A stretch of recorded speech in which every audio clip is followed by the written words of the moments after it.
Magmula po nung maging ganito na yung itsura ko, hindi na po tayo tinantanan ng tao. Pati ho tuloy kayo. Nadadamay ho dahil ho sa akin. Pati ho kayo napapahamak. Hindi, pasensya ka na. Maski ikaw mapapahamak dahil sa amin. Dahil sa akin. Alam kong magagalit ang mga taga-baryo Makupang pag nalaman nila to.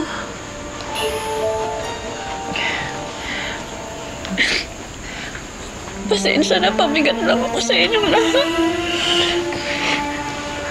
Huwag mo naisipin yan. Basta magkakasama tayo. Basta't kasama ninyo ang inyong ina, yun lang ang importante. Ate, may naisip ako. Alam ko kung sino makakatulong sa atin. May kaibigan ako. May kakaibang power siya. Powers? Mahirap ipaliwanag, ate. Basta puntahan na lang natin yung kaibigan sinasabi ko sa'yo. Tara na, ate. Sandali lang, Bambi. Ipagpabukas nyo na lang yan. Pumuntin natin yung sugat ng ate mo. Ano nangyari sa'yo?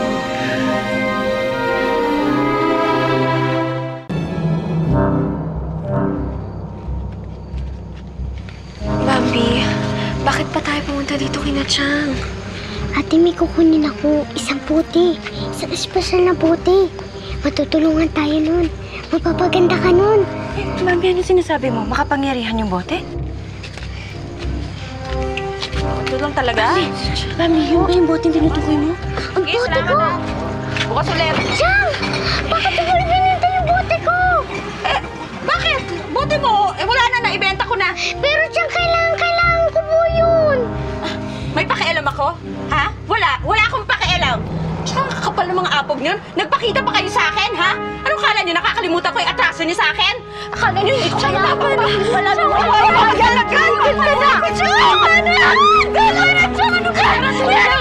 Hoy!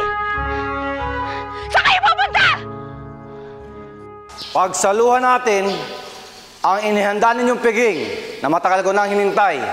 Mabuhay, Manare! Lola, kailan mo buhay si Ama?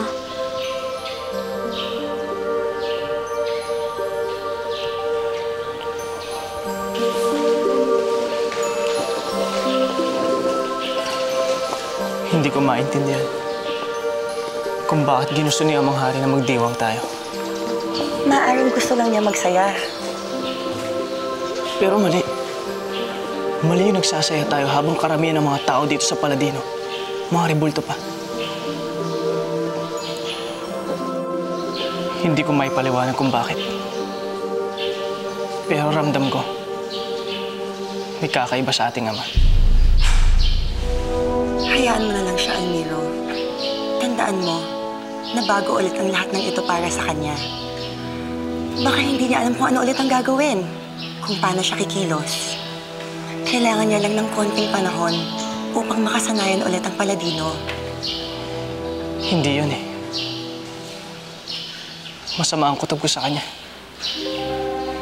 Talagang iba na siya. Iba? Ibang-iba sa Haring Odordo ang kilala natin.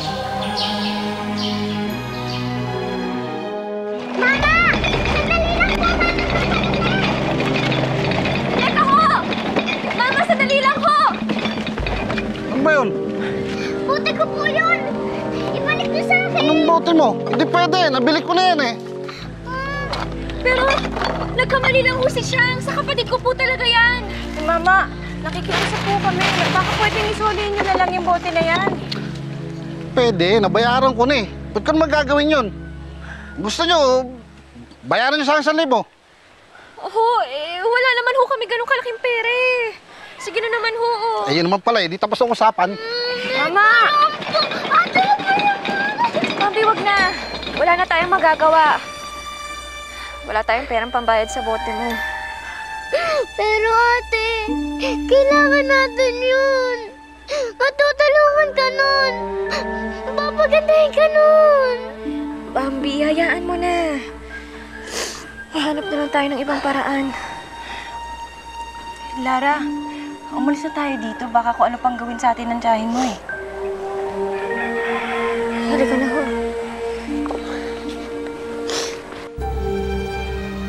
Mahal na Panginoon, nasaan po kayo? Mahal na Panginoon, tama po kayo. Bubuhayin nga ako ni Prinsipe Almiro. Ngayong nandito na ako, handa na akong paglingkuran kayo, mahal kong Panginoon.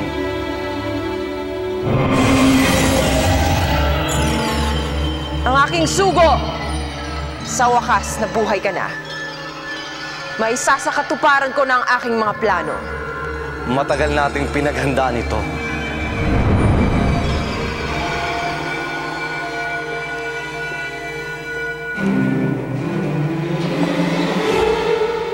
Alisin ang rebulto ni Adorno.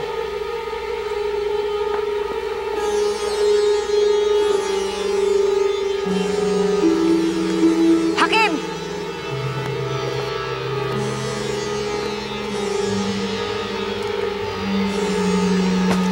Handa ka na bang gampanan ng iyong tungkulin? Handa na, Panginoon.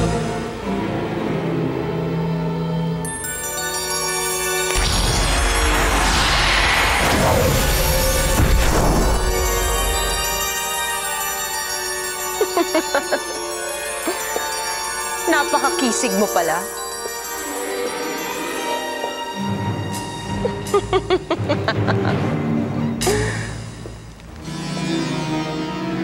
Bagay sa'yo maging isang haring Adorno.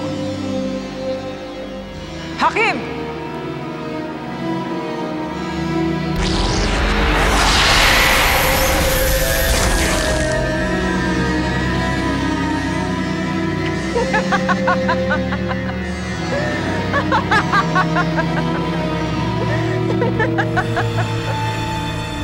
Ngayon, maipagpapatuloy na natin ang ating susunod na layunin. Alam mo na kung anong gagawin mo, Hakim, bilang si Haring Adorno. Ang pabagsakin si Prinsipe Almiro. Hindi lang papagsakin, durugin. Gusto ko bilang si Haring Adorno, pahirapan mo si Almiro, katulad ng ginawa niyang pagpapahirap sa aking damdamin. At kapag hirap na siya, wala na siyang magagawa kundi kumapit sa akin at magmakaawa.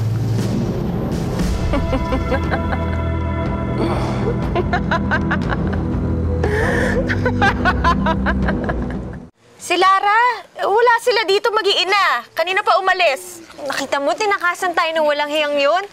Alam niyo po ba kung ano nangyari sa Mang Tatawas? Inatake po sa puso. Kagawan talaga ni Lara yun eh.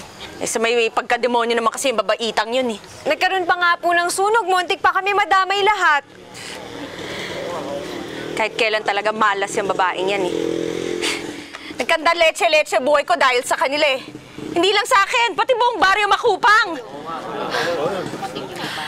Aling Mayang, pag bumalik siya dito, pwede ba pakisabi lang sa akin? Hindi ko na pababalikin yung mga hinayupak na yun dito. Hindi ko sila tatanggapin sa pamamahay ko. Dapat lang po.